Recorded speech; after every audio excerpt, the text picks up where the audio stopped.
taking I played a little bit in high school. I was more of a bedroom player, electric guitar and stuff like that. I started college at Waynesburg and just started getting into. I had an acoustic guitar with me and just started writing tunes. It felt so good, and then all of a sudden it's like just kind of poured out.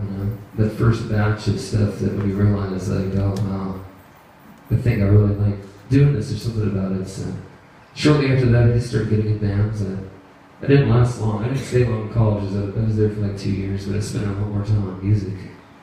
And got a 4-track way back when.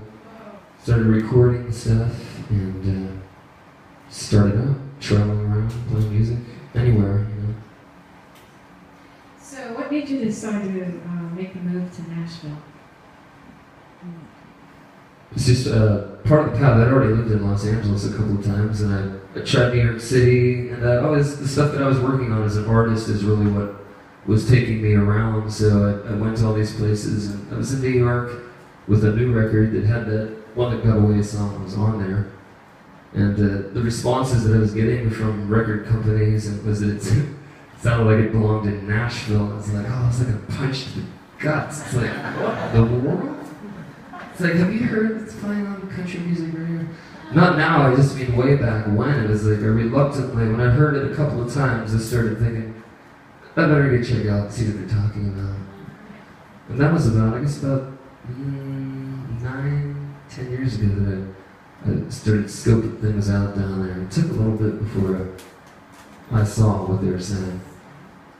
So did you go to Nashville a lot? I was doing that made my living a long time, just playing music from club to club and whatever.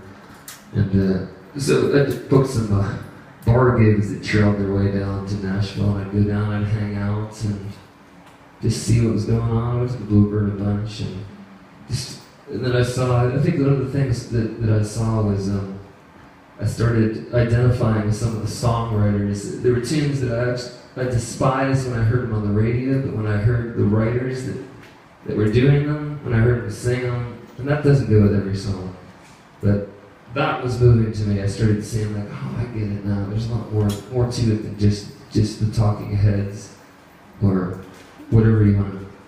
And I saw Jeffrey Steele one night. I saw Rivers Rutherford and a lot of others. There's one dude, guy that wrote Tulsa Time.